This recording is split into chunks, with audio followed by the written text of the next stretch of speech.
federaalka Soomaaliya Cali Balcad ayaa wuxuu sheegay inuu kulan la qaatay senatarka Mareykanka ee Ted Cruz kaasoo muddooyinkii la soo dhaafay ku doodayay aqoonsiga Somaliland.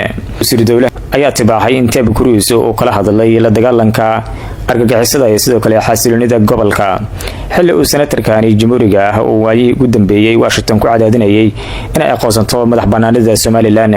Waxa intaas ku daray Cali Balcad in senatarka Ted Cruz uu qiray in Soomaaliya ay door weyn ku leedahay la dagaalanka argagixisada iyo sidoo kale xasiloonida geeska Afrika.